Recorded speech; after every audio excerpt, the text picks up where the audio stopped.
Hi guys, this is Mohammad Ishtiyaq. आज के इस वीडियो में हम टेंस पढ़ेंगे कि टेंस क्या होता है। तो टेंस क्यों इम्पोर्टेंट है इंग्लिश बोलने के लिए, क्योंकि आप दोस्तों आपको देखिए दुनिया में कितनी भी लैंग्वेज है, चाहे कोई भी लैंग्वेज हो, वो उनके लिए क्या रिक्वायरमेंट, हम कोई भी चीज़ बात करते हैं, कोई भी चीज़ अगर हम किसी से डिस्कस करते हैं तो उसके लिए 3 चीज़ें रिक्वायरमेंट होती हैं।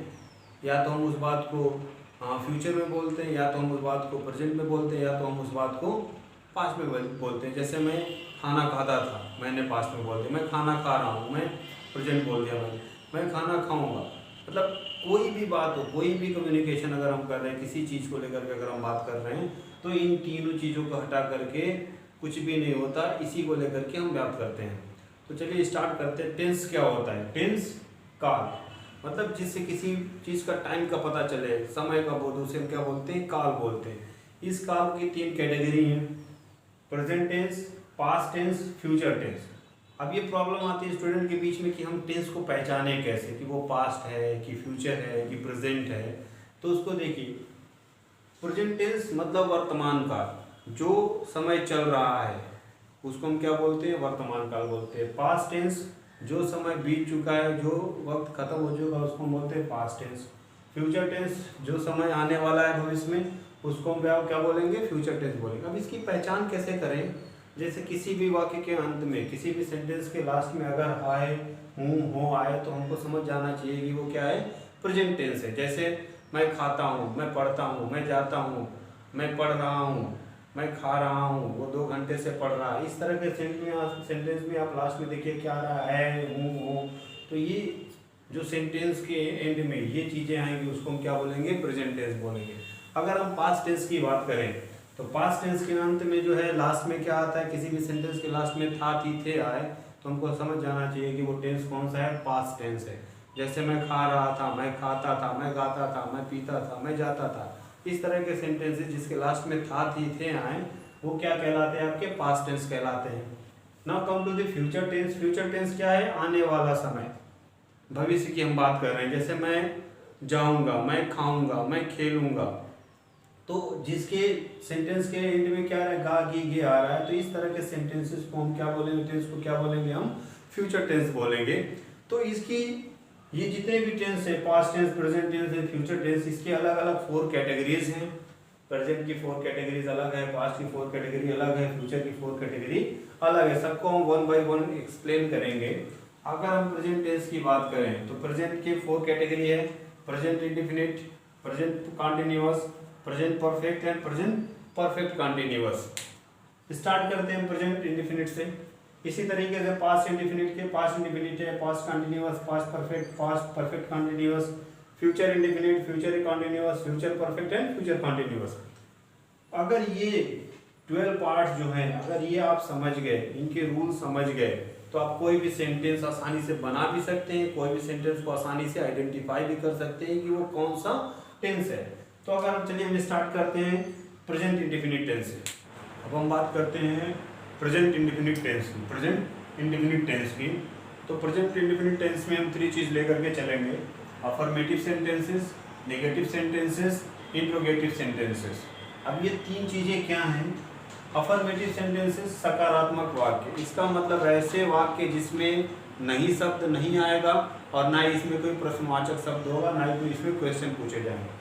अगर हम बात करें नेगेटिव, नकारात्मक सेंटेंसेस की, तो जिसमें नहीं शब्द का प्रयोग हो उसको हम नेगेटिव सेंटेंसेस बोलते हैं। इंट्रोगेटिव सेंटेंसेस का मतलब होता है प्रश्नवाचक शब्द, ऐसे शब्द जिसको जो है जिसमें क्वेश्चन पूछे जाए, जिसमें सवाल पूछे जाते हैं, जिसमें प्रश्न पूछे जाते हैं, उसको हम क्या बोलते हैं? Interrogative sentences. तो हम स्टार्ट करते हैं अफर्मेटिव सेंटेंसेस क्या हैं, उनके रूल्स क्या हैं, उनको कैसे हम सेंटेंस को चेंज करेंगे। रूल है अफर्मेटिव सेंटेंस के लिए: सब्जेक्ट प्लस वर्ब की फर्स्ट फॉर्म प्लस एस और ईएस। एस और ईएस कब लगेगा? केवल थर्ड पर्सन सिंगुलर सब्जेक्ट के साथ हम एस या ईएस की बात करेंगे। फर्स्ट पर्सन और सेकंड पर्सन में एस और ईएस का यूज नहीं करेंगे।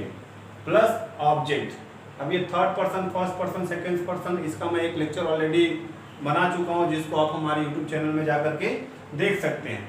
अभी एस और ईएस का यूज हम थर्ड पर्सन सिंगुलर सब्जेक्ट के साथ करते हैं। कैसे करते हैं, कब करते हैं, उसके लिए बहुत सारे रूल्स हैं। यूज ऑफ ईएस, ईएस का यूज हम कब करते हैं? Rule number 1, main verb ending with O. जब कोई भी वर्ब ओ से एंड हो रहा हो उस केस में हम क्या करेंगे? ईएस का यूज करेंगे। जैसे एग्जांपल देखिए, गो एंड हो रहा है, ये वर्ब क्या है? गो, जाना। जाना क्या है? एक वर्ब है, एंड हो रहा है किससे? ओ से, इसलिए हमने यहाँ पे ईएस लगाया। डू, करना, ये भी एक वर्ब है, ओ से एंड हो रहा है, इसलिए यहाँ पे हम ईएस का यूज करेंगे। ये हो गया कि अगर कोई भी वर्ब ओ से एंड हो रहा है तो उस कंडीशन में हम ईएस का यूज करेंगे। Rule number 2, main verb ending with SS और एसएच। मतलब ऐसे वर्ब जिसका एंड जो है डबल एस से हो या एसएस से हो, तो इस कंडीशन में भी हम ईएस का प्रयोग करते हैं उस वर्ब के एंड में। जैसे हमने लिखा यहाँ पे किसेस, किस एक वर्ब है, यहाँ पे डबल एस है, उसके बाद हम ईएस का यूज करेंगे। मिस, ये भी क्या है? एक वर्ब है, उसके एंड में हम ईएस का यूज कर लेंगे।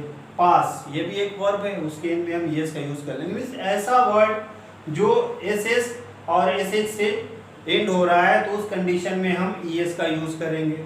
Now rule number 3 is main verb ending with consonant plus Y.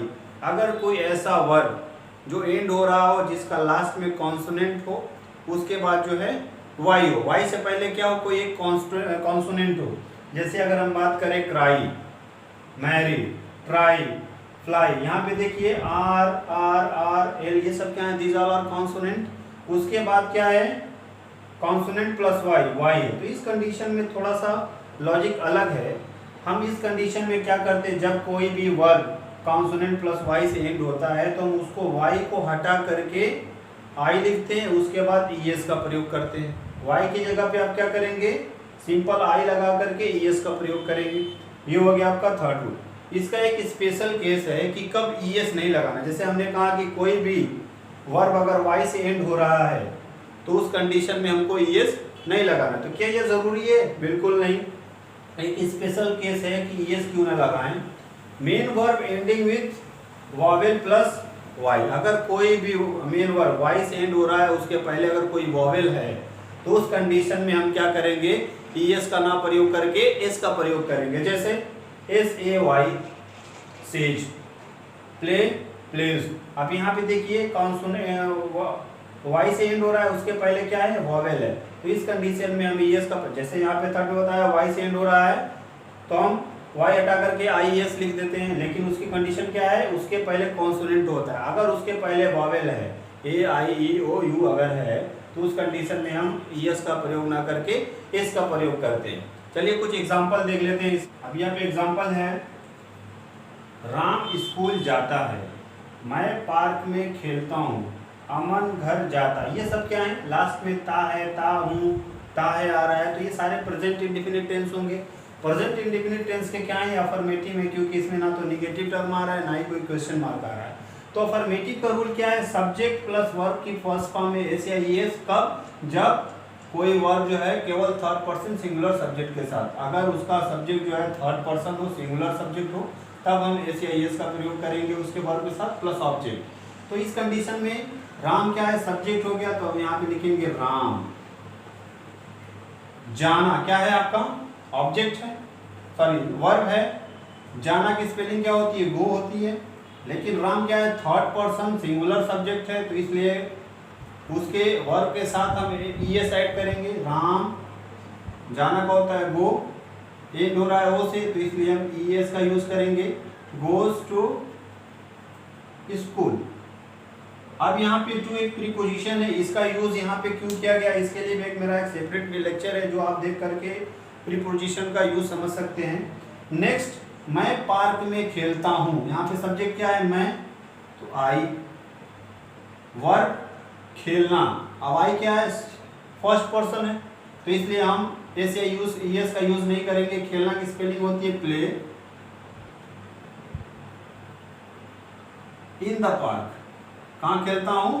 In the park. ये हो गया सिंपल। अगर हम इसकी बात करें, अमन घर जाता है, अमन क्या है? थर्ड पर्सन है, सिंगुलर सब्जेक्ट। अमन, जाना की हो गई गो। अब गो के साथ हम क्या लगाते हैं? ईएस। अमन घर जाता है, अमन गोज टू।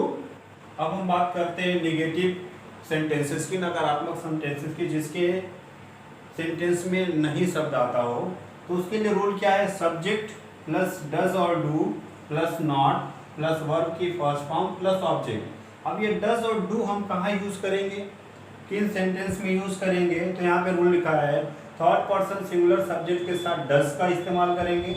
जब कोई भी subject third person singular subject होगा तो वहाँ पे डज का यूज करेंगे, बाकी पर्सन के लिए हम डू का यूज करेंगे। तो यहाँ पे एग्जांपल देखिए, लिखा हमने राम स्कूल नहीं जाता है। राम क्या है, थर्ड पर्सन सिंगुलर सब्जेक्ट है, इसलिए हम यहाँ पे डज का यूज करेंगे। तो subject Ram, does not, verb की first form go to school, Ram does not go to school. इसी तरीके से सेकेंड है, मैं पार्क में नहीं खेलता हूँ। मैंने लिखा आई do not play in the park. मैंने यहाँ पे डू क्यों लिखा, क्योंकि आई जो है थर्ड पर्सन सिंगुलर सब्जेक्ट नहीं है, ये फर्स्ट पर्सन है, इसलिए वहाँ पे डू का यूज करेंगे। I do not, subject plus do plus not, verb की first form play in the park. अब बात करें, अमन घर नहीं जाता है, अमन घर नहीं आता है। अमन क्या है, थर्ड पर्सन सिंगुलर सब्जेक्ट है, इस कंडीशन में अमन डज नॉट कम होम। ये हो गया आपका नेगेटिव सेंटेंसेस। अगर आपके पास है तो उसको आप इस रूल का फॉलो करके इस तरीके से सेंटेंसेस बनाएंगे। Now come to the interrogative sentences. प्रश्नवाचक सेंटेंस क्या होते हैं। अब हम बात करते हैं इंट्रोगेटिव सेंटेंसेस की। प्रश्नवाचक सेंटेंस जो मतलब जिसमें क्वेश्चन पूछे जाते हैं, तो उसके लिए रूल क्या है, WH plus does do plus subject plus not plus verb की first form plus object plus question mark. अब यहाँ पे WH क्या है, WH एक फैमिली है। WH फैमिली क्यों बोला जाता है, जैसे हु, व्हेन, व्हाई, व्हाट, इस तरह के क्वेश्चन जब भी होंगे उसको हम क्या बोलते हैं, WH फैमिली बोलते हैं। प्लस डज और डू प्लस सब्जेक्ट, नॉट कब लगाएंगे, जब इंट्रोगेटिव सेंटेंसेस आपका नेगेटिव होगा तब हम नॉट का यूज करेंगे। वर्ब की first form, object plus question mark. जैसे यहाँ पे कुछ सेंटेंसेस का एग्जांपल देखिए, लिखा है क्या आप खेलते हो, क्या आप खेलते हो, लिखा मैंने डू यू प्ले, आप क्यों खेलते हो, व्हाई डू यू प्ले। अब यहाँ पे देखिए, हमने यहाँ पे डू का यूज किया, यहाँ पे हमने व्हाई का यूज किया, हमने WH फैमिली का यूज यहाँ पे क्यों नहीं किया, यहाँ पे भी तो हमको ये करना चाहिए था, उसके बाद हम डू या डज का यूज करते, यहाँ पे क्यों नहीं किया। तो एक सिंपल सा छोटा सा कॉन्सेप्ट है जो आपको याद रखना है। अगर क्वेश्चन ऐसे हो जिसका रिप्लाई अगर आप यस और नो में दे सकते हैं, उस कंडीशन में आप डू या डज का यूज कर सकते हैं। थर्ड पर्सन सिंगुलर सब्जेक्ट के लिए डज का यूज करेंगे, बाकी के लिए डू का यूज करेंगे। अगर कोई क्वेश्चन ऐसा है जिसका जवाब आप जिसका आंसर यस और नो में नहीं कर सकते हैं, वहाँ पे WH फैमिली का यूज करेंगे। जैसे देखिए, क्या आप खेलते हो, आप कह सकते हो हाँ या ना, मतलब आपका आंसर हाँ या ना में हो सकता है। इस तरह के कंडीशन में आप डू यू प्ले, डू या डज का यूज कर सकते हैं। सेकंड, आप क्यों खेलते हो, ये आपको reason you have to mention कि आप क्यों खेलते हो। तो why do you play, you क्या है आपका थर्ड पर्सन सिंगुलर सब्जेक्ट में, इसलिए वहां पे हम डू का यूज करेंगे। Why do you play. Last है, क्या राम स्कूल जाता है, राम क्या है, थर्ड पर्सन है, क्या ये राम स्कूल जाता है। आप इसका रिप्लाई कर सकते हैं हाँ जाता है या नहीं, यस और नो में आप रिप्लाई कर सकते हैं। इसलिए does Ram go to school, does Ram go to school. तो ये हो गया आपका इंट्रोगेटिव सेंटेंसेस। उम्मीद करता हूँ कि ये प्रेजेंट इंडेफिनिट टेंस जो है आपको क्लियर हो गया हो कि अफर्मेटिव के रूल्स क्या हैं, कैसे बनाते हैं, नेगेटिव के रूल्स क्या हैं, उसको कैसे बनाएंगे, एंड इंट्रोगेटिव के रूल्स क्या हैं, कैसे बनाएंगे। मैं आपको कुछ टास्क दे रहा हूँ जिसको आपको जो है पहचानना है कि वो अफर्मेटिव है, नेगेटिव है या इंट्रोगेटिव है, फिर उसको क्या करना है आपको सेंटेंस बना करके सेंड करना है मुझको। और कमेंट बॉक्स में लिखिएगा अगर आपको कोई प्रॉब्लम है, जो चीज़ ना समझ में आई हो। Thanks for